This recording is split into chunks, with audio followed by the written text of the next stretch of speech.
Hi. Oh, I don't know. Oh, yeah. I had a plan. Hi, I'm a YouTube jockey. A YouTube guy. Welcome to my show. Yay! Be sure to press that, because, you know, I know everyone in the audience are a bunch of dumb fucking idiots, and they can't hit subscribe or like or donate if I don't tell them a million times. So make sure you do all that dumb shit, because that's... What do you want? I don't know what we're listening to tonight. I'm just fucking around. I was proud of my fucking box. Look at my box. You like it? Hey. What do you guys want to do?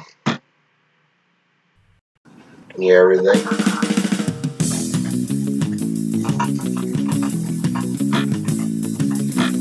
Put that on back there. So I don't know. I don't even know what to talk about. Like, I feel like I should talk about stuff because I had this up, but I just want to fuck around with it, honestly.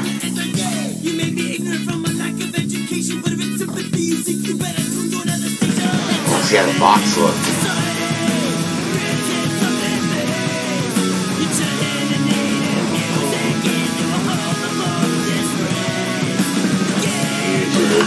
Huh? You like my box?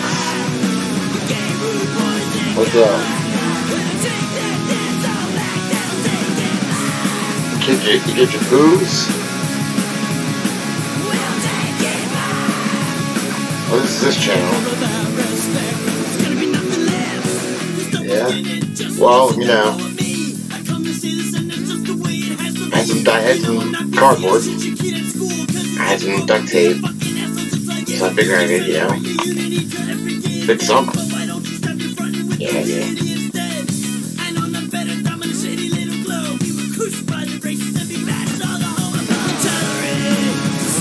Oh yeah, no problem. I had the idea for it today. I was like, you know what? I should post a bunch of documentaries. You guys see this? I don't know what. Hold up.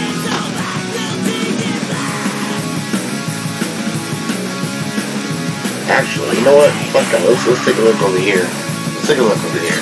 I want to find this.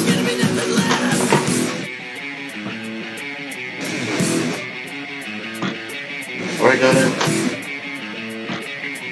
I don't know how to work this shit. Maybe I go here. I don't know. No, it's too windy out, Bobby. I sat on the back porch and the wind is so bad. So, I'm sitting in my box. Sitting in my box. You can't hear me?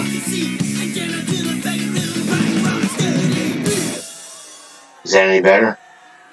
Is that any better?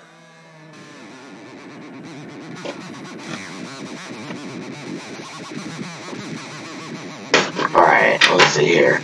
Channel. Here. This shit pisses me off. Fucking snacks over here. But that didn't ban my live streaming. This one did. It just really pisses me off because Paddlewood Part 1. There's no fucking terms of service. I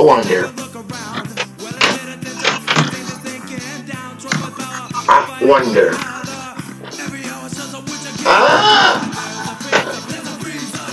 Fuck that.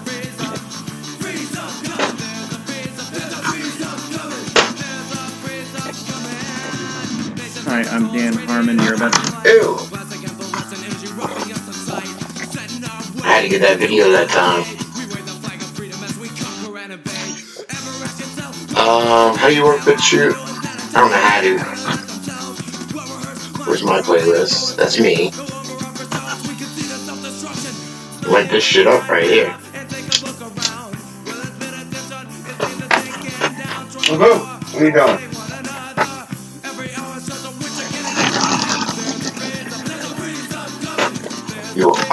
There's this one. That one was copyright struck. The Goddard and Pricks, or whatever. Where is this shit at? God, I'd probably be pretty far back. I did a lot of videos, I guess.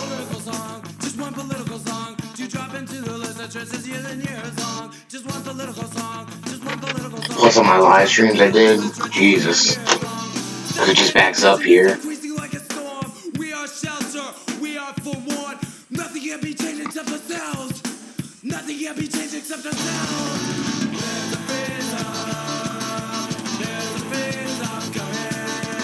I'm scrolling.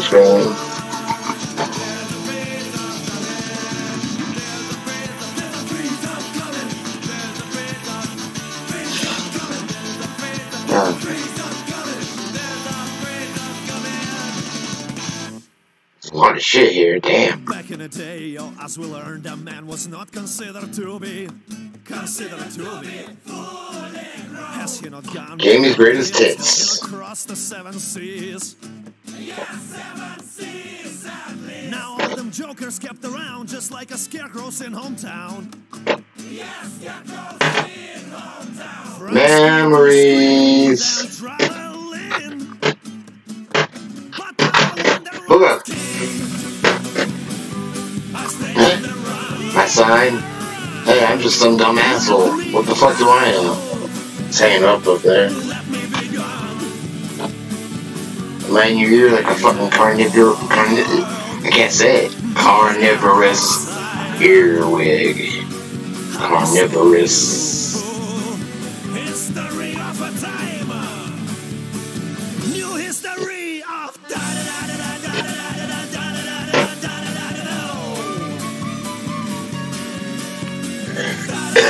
Man, I can't get a bowling match. A bowling match. That's what you mean.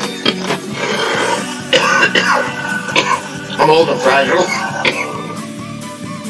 I can't let some little skinny kid beat my ass. I look fucking retarded. I'm stay away. I'm just gonna read and stay out of that. Alright, we're getting there. Jesus Christ. It's an addiction. Can't help it. Trans-Siberian sex toys and whatnot. All have listed something different from what they got in every other airport. Я не еврей, но кое-что похоже. Alright, part 3. Part 1. Here it is. So it is here.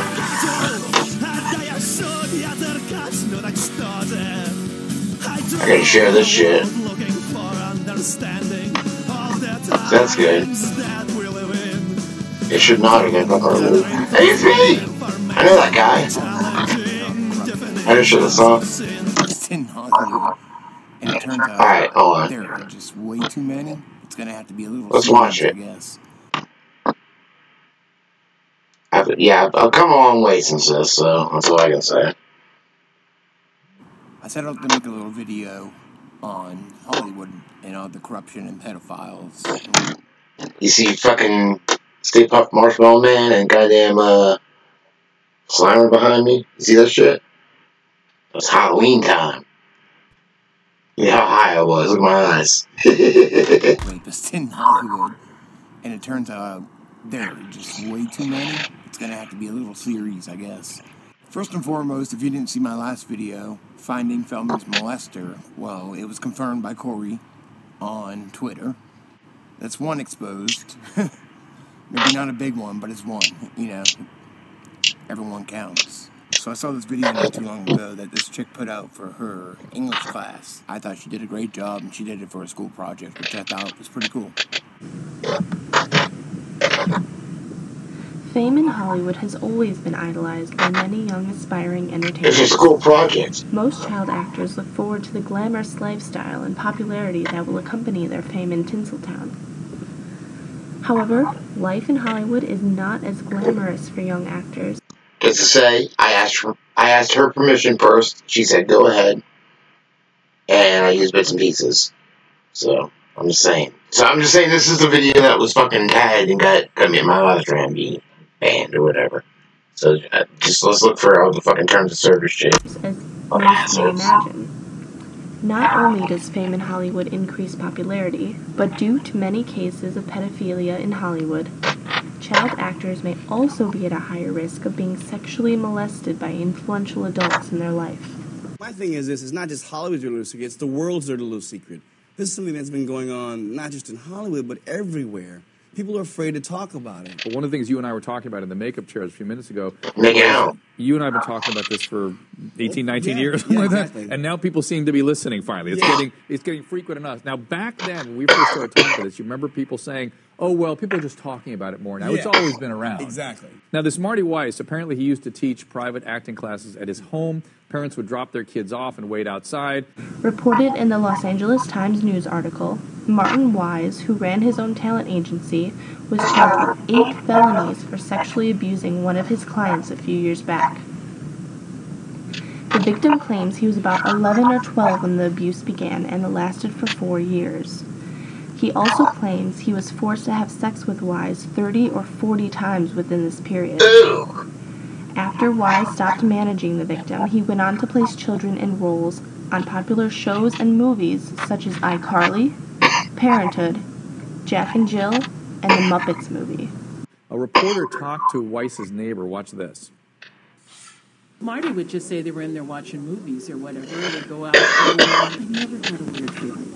Never. You know, Marty always said he was just a big kid at heart. That's a horrendous thing. It's sickening when you think about that. You know, and I'm kind of upset with myself that I never suspected it. Weiss also abused Corey Haim. From choreography, Feldman also wrote about Haim spending time with Martin Weiss, a well-known manager of child actors, while they were filming The Lost Boys. Now, you guys just saw in a piece a moment ago that they had arrested a guy, Jason James Murphy, who had worked with kids as a casting director, and he had a history as a registered sex offender. And director J.J. Abrams was the one that found out about that. There's a good chance they do not see themselves as being a pedophile. Jason Michael Handy, however, does. Handy was a production assistant for one of the nation's most popular kids' TV networks, Nickelodeon. According to the Los Angeles Times article, Handy described himself in his private journal as being a pedophile, full-blown. Yet he volunteered at a local church to work with 6-year-olds and frequently saw photographs of children playing in a nearby park. His job at Nickelodeon allowed him to see child actors on and off the set, and allowed him to exchange information with them. Splooge.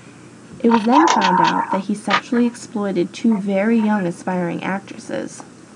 After being charged with 2 felony counts, Handy was sentenced to 6 years in prison.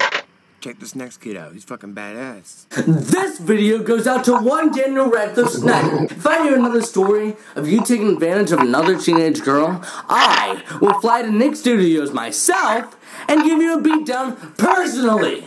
Yo, D, I got your back. Ariana Grande was actually a girlfriend of mine in the past, and I know he's like a spoof account, but yeah, I just thought he was funny as shit about that shit. So, all right, Cherie, love you too. She told me all about you, Danny boy. She told me how you sold Miranda Cosgrove into slavery, and how you cauterized the star David onto the forehead of babies. This is why I'm in Hollywood. Yeah. Eat your cereal, kids. She say nice things about me? Because I will tase her if necessary. Uh-oh. I have the taser. We haven't had to use it in a long time. I said lots of nice things. So I said nice things about you too. Oh. That's going to get on TV. That's going to get on TV. Yeah, I think that's more. You more? Are you official orange from now on? Fucking Big Bear. Big Bear chase me.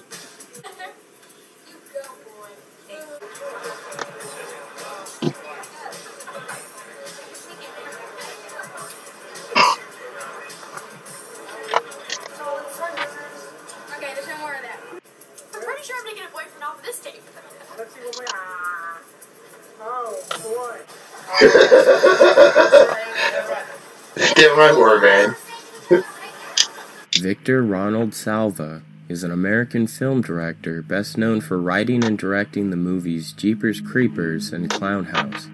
In April 1988, Salva pleaded guilty to 1 count of lewd and lascivious conduct, 1 count of oral copulation with a person under 14, and 3 counts of procuring a child for pornography.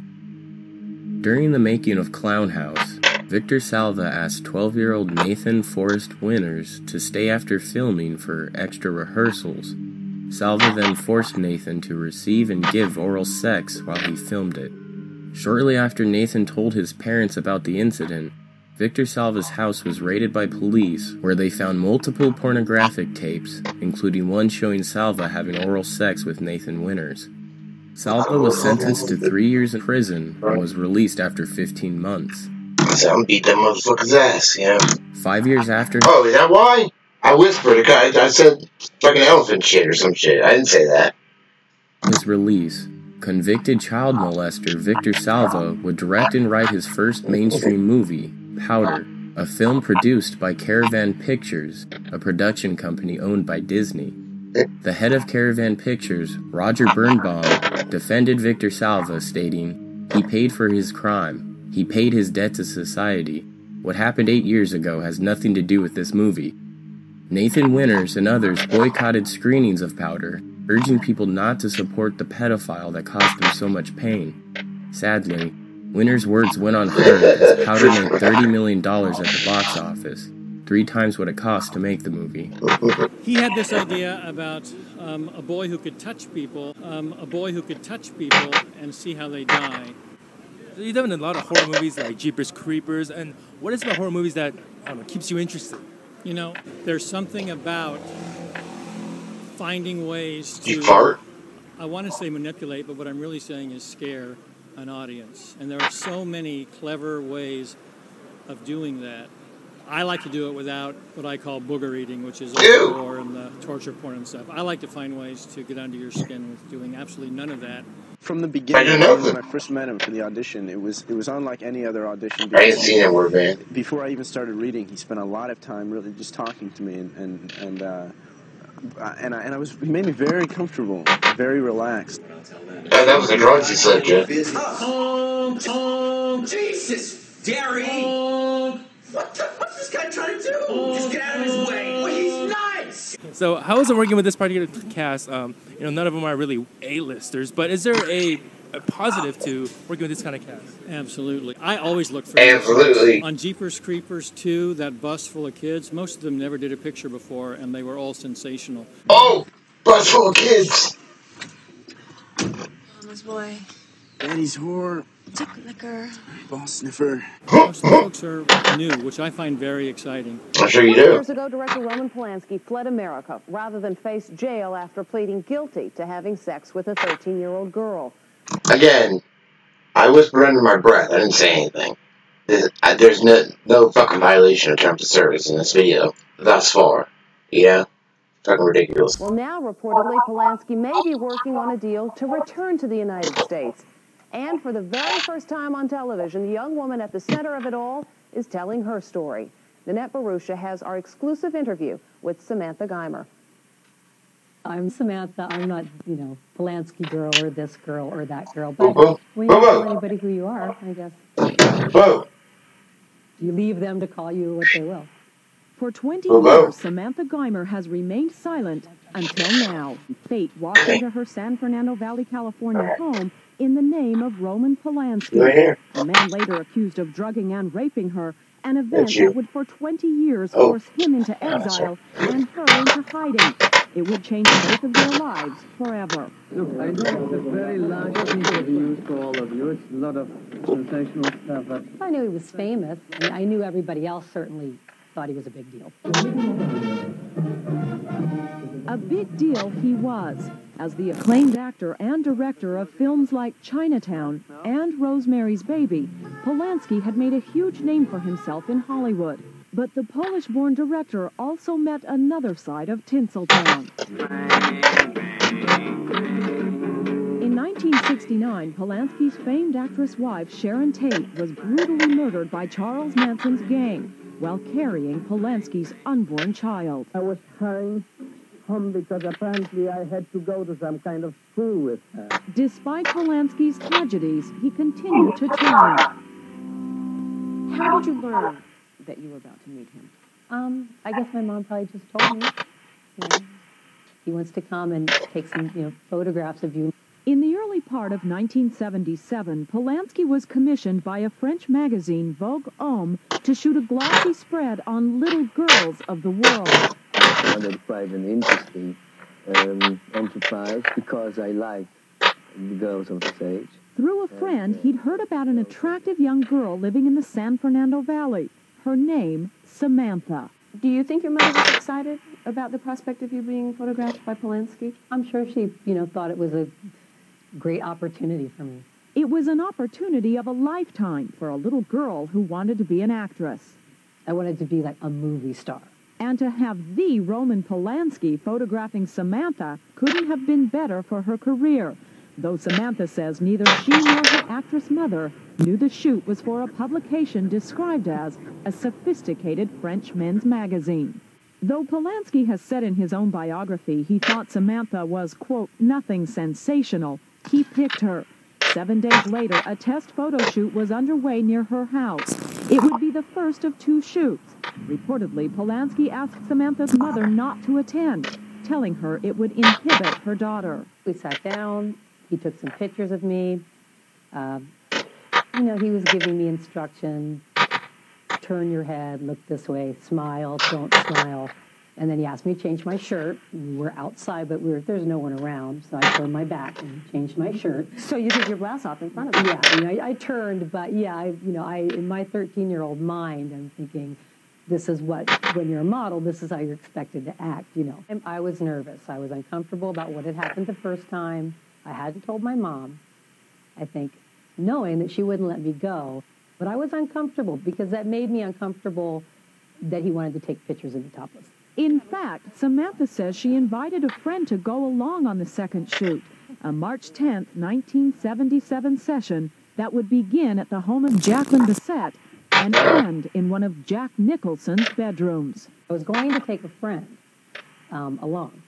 And at the last minute, when we were about to get in the car, he said, no, I don't think she should come. And I went off to the shoot, and my girlfriend went home, and Mom thought she was with us.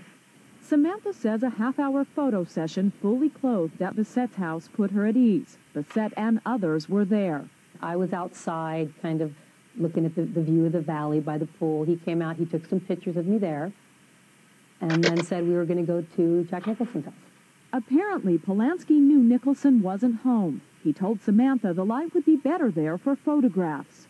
When we were in the car, I think before we went to Jacqueline Bisset's house, he was asking, do you have a boyfriend? He asked me that, yes. And then he asked me, have you had sex with your boyfriend? And I thought, oh, God, this isn't cool. And what did you say?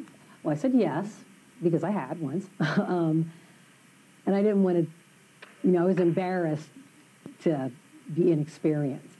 I don't know if he asked me how many times exactly, but I told him twice, because I thought once was embarrassing. So I said twice. Which was a lie? Which was a lie.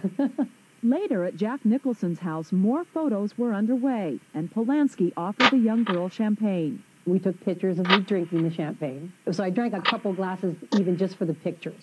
I think it was after the champagne that then again he asked me to pose topless. She admits the champagne had left her uninhibited, but after pictures were snapped of a near-naked Samantha in a hot tub, then he decided to get in the jacuzzi, which is when then I realized, something's wrong here.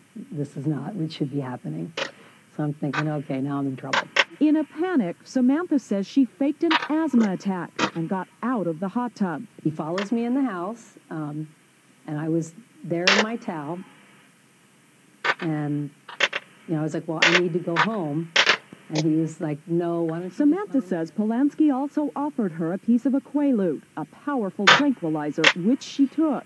He told her it would calm her. He also told her, why don't you just come in here and lay down for a minute? Oh, no, that's okay. Come in here. And that's that. And then we were in the bedroom. And what happened? He had sex with me.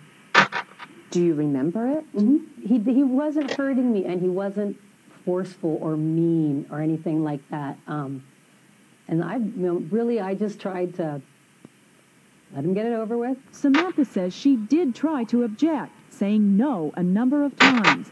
Yet in the end, she was afraid to be more firm. Did you cry? Did you? I cried after. When? After it was all over and I was back in the car. It was Polanski who took Samantha home. He told me, you know, don't tell your mom. I think he might have said, you know, it'll just be our secret. But it would not remain one. Soon after, Samantha's family learned what happened when her sister overheard Samantha's phone conversation with her boyfriend. Authorities were notified, and Roman Polanski was later arrested and charged with 6 felony counts, including rape and sodomy. I like young women, let's put it this way. Polanski himself has never denied they had sex, though he has long maintained it was consensual. In a rare mid-'80s interview, he again tried to justify his actions. And just it went a little bit too far. You take those too. Not much to tell you, except that I'm innocent. Accusing the famous Polanski of rape, a man known for liking young women, brought with it relentless scrutiny. And then they later, as far as I know, printed those pictures with the caption, Little Lolita. Accused by Polanski himself of being a seductress and labeled by the media and the judge as less than innocent, Samantha claims what followed the rape was virtually worse than the actual experience. I was the bad guy. My mom was the bad guy. We had done something to him. And that's the way, you know, or we wanted it was a scheme, but then there wasn't a whole lot of poor Samantha. That's the way. On my part was... Who was in here? Boo-boo! Done with all innocence. I have to point out that the girl... Boo-boo, are you in here? had testified before the grand jury to previous sexual experiences. Even in the mid-'80s, in this rare interview, Polanski was defending his actions and seemingly blaming the victim. What are you doing? In her life. Better be in here. And what are you doing, Boo? Nobody else Come had here. the same problems that I had. Were you prepared and ready to go to trial if you would have had to? No. Come here, Boo. In fact, she never had to. For her protection and at the insistence of Samantha's family, all parties agreed to a plea bargain arrangement. And just one day before the scheduled trial, Roman Polanski pled guilty to 1 count of unlawful sex with a minor, the least serious of the charges. Judge Lawrence Rittenband, during a pre-sentencing hearing, sent Polanski to prison for psychiatric assessment. I'll see how long we ever see the boo. 42 days, with the understanding that he would receive probation only. But according to Samantha, Judge Rittenband decided that time already served was not enough for Polanski. He would have to go to prison. Thinking he could go to prison for an undetermined amount of time, which could have been up to 50 years, Polanski headed straight to Los Angeles International Airport, where he took the last seat on a British Airways plane and fled Hollywood. And at that time, I thought there was no more point of enduring it. And I just laughed, as you know. That was quite a splash. What the fuck? Fucking stoned. Did she say nice things about me? Because I will tase her. Yeah. But yeah, that's the boo-boo. That's the boo-boo. I thought you were horny. You can't go outside. Yeah. You let me get the one in my life. I need like a setup and shit, you know? How long have I been doing this? 30 minutes? I think we can call it a night now, right? I'm gonna go, cause it's already midnight, fuck it, and I'm high, it sounds like shit. But that was a video I got fired for. That's some fucking bullshit, that's all I know, you know? But yeah, so I'll cut it short. Go bring Boo Boo in. I love you guys, thanks for joining me. I'll see you tomorrow. Who am I?